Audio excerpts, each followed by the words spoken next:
Hi guys, welcome to our discussion on Chapter 13, Meiosis. We will begin by discussing Chapter 13, Section 1.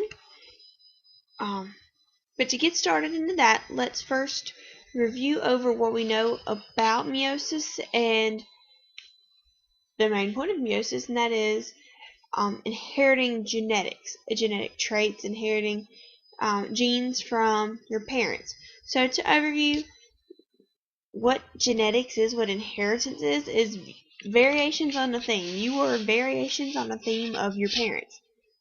Living organisms are distinguished by their ability to reproduce their own kind. That's a quality of being living, they must be able to reproduce. Genetics, the scientific study of heredity and variation. Heredity is the transmission of traits from one generation to the next. Variation, demonstrated by the differences in appearance that offspring show from parents and siblings. Here's an average family showing you while, yes, they do have similar traits, you could study each face and pick out traits that they share with mother, father, between the two sisters. They're not identical replicas of each other. They do have variation, and that is all thanks to meiosis and that Mendel's theory that independent assortment, crossing over, all those phenomena come into play in rearranging how our genetic information is moved, not only from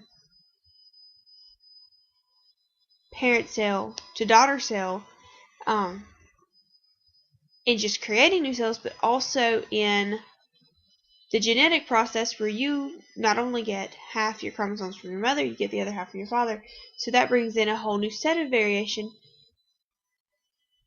but further than just the mitotic variation. Okay, so into 13.1 discusses how offspring acquire genes from parents by inheriting chromosomes. In a literal sense, children do not inherit particular physical traits from your parents.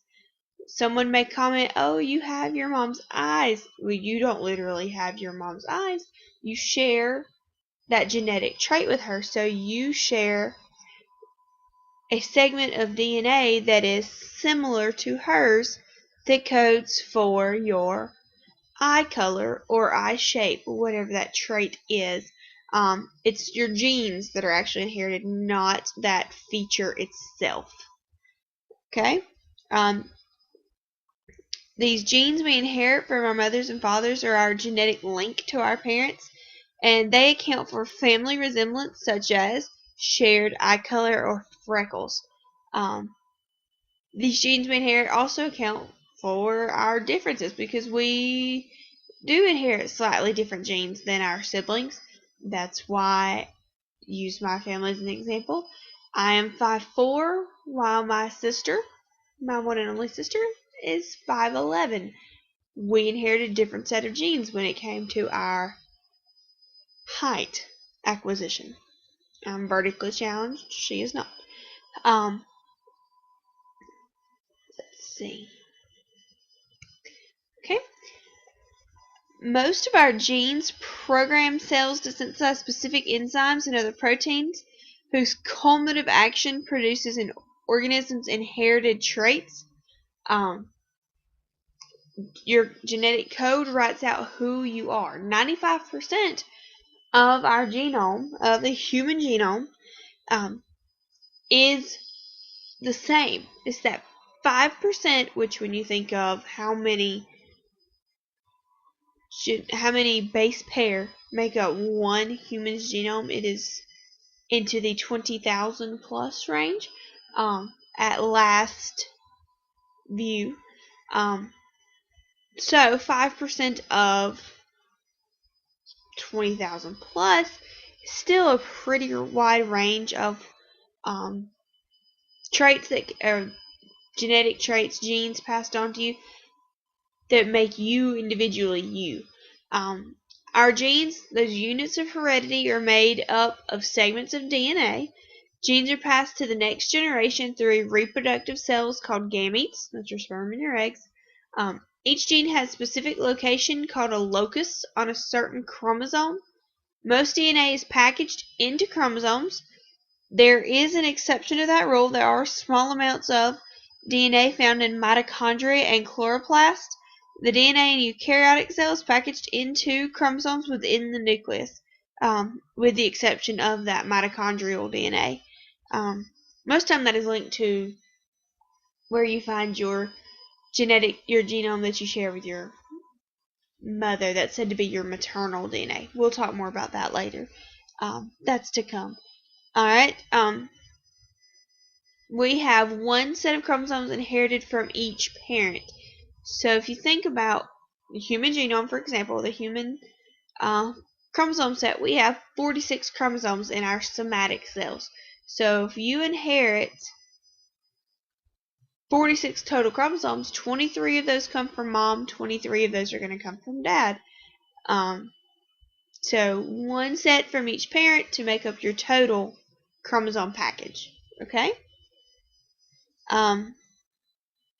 Talking about the locus where each gene is located, one chromosome can include several hundred to a few thousand genes, each of which is located at a specific locus on that chromosome.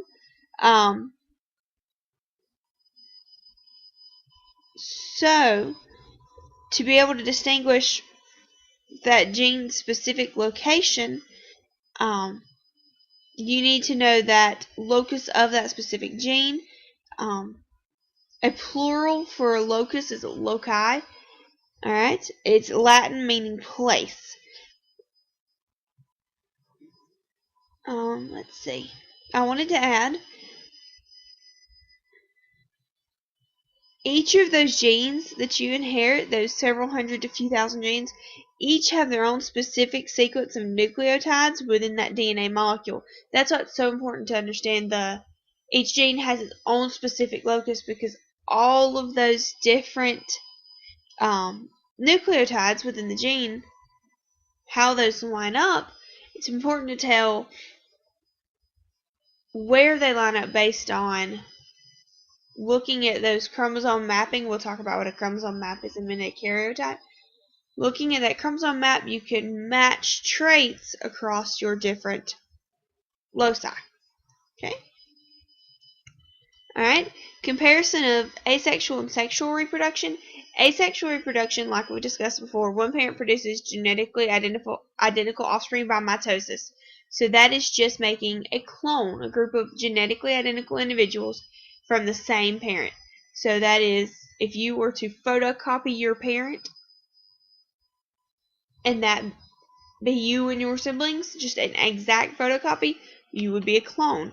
However, thanks to sexual reproduction, your two parents give rise to offspring that have unique combinations of genes that have been inherited from those two parents. So you have a unique combination of genes that you got in part from mom and in part from dad. And same with your siblings, their unique combination, part from mom, part from dad. Okay. Talking about asexual reproduction, single-celled eukaryotic organisms can reproduce asexually by mitotic cell division, in which DNA is copied and allocated equally to two daughter cells. The genomes of offsprings are virtually exact copies of the parent's genome. Some multicellular organisms are also capable of this asexual reproduction. I'll give you two examples in just a moment.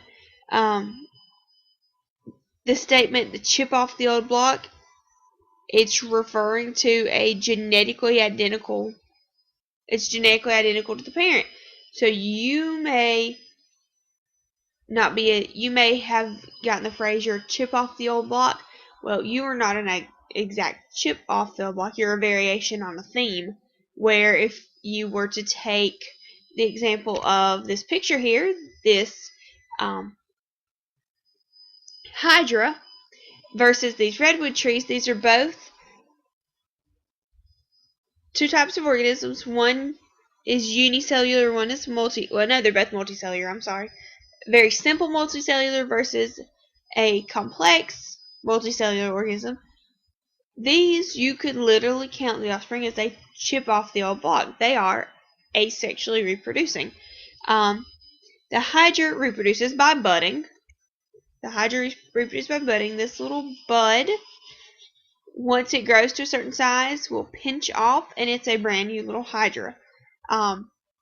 Whereas these redwood trees, the original parent redwood is in the center of this circle of redwood trees. They all grew from a single parent. All of these that surround that stump in the middle. Again, chip off the old block. They are exact replicas of their parent. Okay? Alright.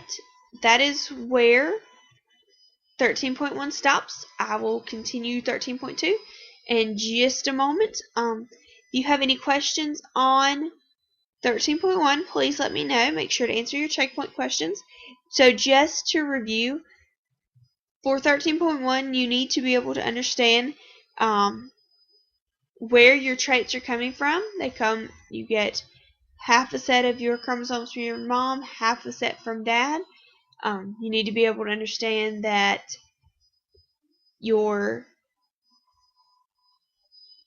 let's see, what I don't want you to know. You need to understand that your genes are what program you to be uniquely you. You have a unique combination of genes.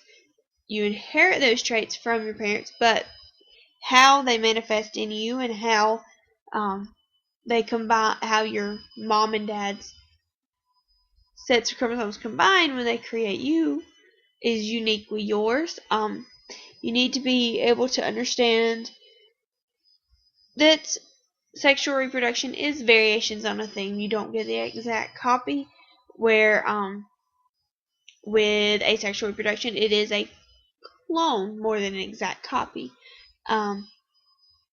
Make sure you understand the vocabulary here. I don't think these are any new words to you, but make sure that you understand what the definition for genetics is, what's the definition of heredity, variation, what are genes, what are gametes, what is a locus, and the difference in sexual and asexual reproduction. Let me know if you have any questions. Thanks, guys.